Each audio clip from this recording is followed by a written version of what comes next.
very busy person indeed, who not only received her Leaving Cert predicted grade results yesterday, but has also launched her own business and self-published her own book. Now, on the line to tell us more, we've Tara Grace. Tara, you're very welcome to the show. Hi there, Kieran. Good to have you aboard today. Let's focus on yesterday first of all. Tell us a little bit about yourself. You just done your Leaving Cert, so you just got your results. Just finished my Leaving Cert. Got my predicted grade yesterday. I was honestly didn't know what to expect. I feel like with the rest of the Leaving Cert students, because it was such a different format this year, it was so difficult. Like, I honestly couldn't have told you like what I was like expecting to get. So I was so overwhelmed. I ended up getting 590 points, which I'm just so like overwhelmed by still, and feel like it's a mistake, but clearly it isn't. Clearly isn't. Yeah. No, it's obviously well deserved. Yeah. So what did you do? What did you do? Tell me about yesterday morning. There must have been a fair bit of excitement and a little bit of nerves involved in the whole process. Yeah. Definitely. Yeah. So we had a student portal that we accessed online, because we didn't get it like the normal way by going to the school collecting it. So we just signed in online. At 9 o'clock, the website actually crashed a few times because 60,000 students were trying to log on, so that was kind of expected. But so I received my results at like 20 past 9, and my mom was with me, and I just opened them and celebrated, and I just was in shock for such a long time. So yeah, it was exciting. You were dancing up and down with joy from the sounds of it. I was running around my room. Yeah. Was your mum pleased? Yeah, she was so. Both my parents are so proud of me. That's brilliant. So, yeah, it feels good to have that weight off the chest, just, waiting around for so long and not knowing. But yeah, it's good. Yeah, so you and your classmates are kind of part of a historic group, really, because this has never happened before, right? And nobody kind of knew. I know you were slightly probably concerned about what was going to happen, but nobody really knew what was going to happen. No. And in general, it seems to have gone reasonably well. What about your friends and your classmates? What's the feedback from them? Are they all reasonably pleased? Most of them were really happy with their results. They were just like me, just so excited to finally have that weight off their shoulder. Some of them kind of want to appeal the results because they felt like maybe they should have got more or whatever. So yeah, but most of for the majority of them, they're really happy and stuff. So it was a good day. That is good. I do feel generally it does seem to have been a good news story for most people. And obviously there'll always be people that, thought they'd do a little bit better and didn't. Yeah. But hey, that does tend to be, even when there's an exam, that can happen, right? So was it weird not having to do the exam? It was so strange, because, we were sent home actually the day the lockdown happened and RTE announced that everything was being shut down and that we weren't going to school anymore. We were actually in Dublin for a Hamlet production for our English class, and then we got on the bus and they just told us, when we get back, clear out your lockers, you're going home. So it was so strange, and we didn't, expect to not have our exams in at all, and they just kept getting, postponed, and there was different news, so it was just so clarifying in a way to just have that we're not doing our exams, because we were kind of like half sitting at our desks, half not, because we didn't know what was happening. So it was definitely strange.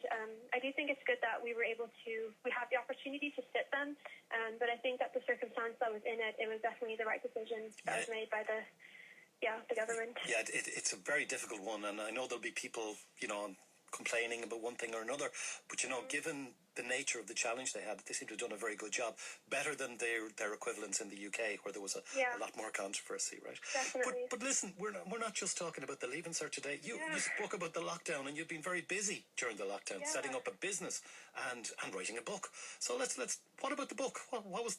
Tell us a little bit about that. How did that come about? Yeah, so I'm currently 18, and when I was 16 years old, I was actually just walking down. I was walking back from my friend's house one summer evening, and it was such a beautiful evening, and the sun was setting and stuff, and I was like, I would just love to write about this. So I pulled out my iPhone, I went to the notes, and I just wrote a little poem thing. And then from that day on, I just kept writing poetry. I never intended it to be published, or I didn't even show my parents or anybody. And then all of a sudden, after about a year, when I turned 17, I had accumulated over 200 poems.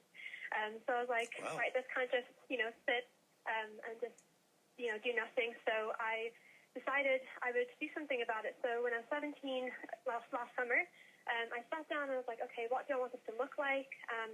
What format do I want it in? And I decided that I wanted to incorporate my design into it and photography. I just love graphic design and everything, and I've always loved it, and I'm not like qualified or anything, but I just decided to, use what I have, use my iPhone camera, take some pictures, and kind of incorporate that all into just telling a story. And it's kind of, it's visual poetry. I honestly couldn't compare it or like tell you what it's similar to, because it's quite like a new genre in a way.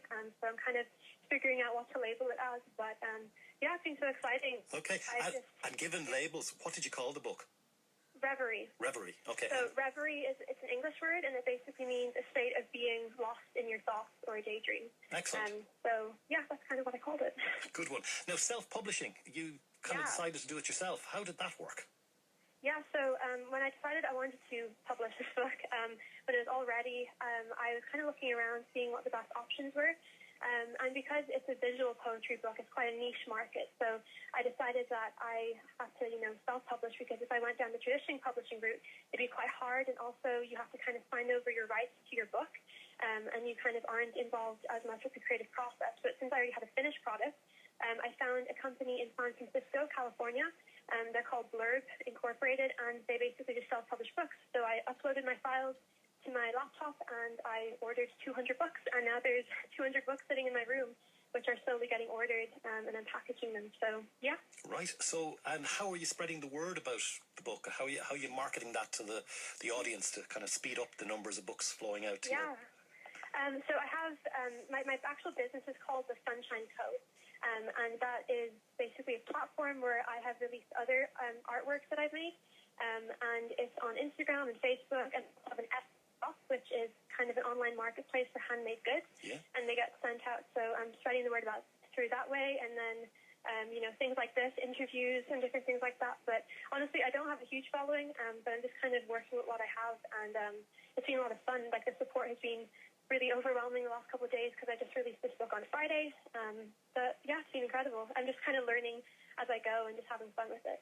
Do you think, given that you've done this now, in terms of what you do next, with CAO offers and things coming down the line on Friday, and is this something you'd like to do full time as a career, or is it something you would do as well as doing something else? What's your thoughts on that?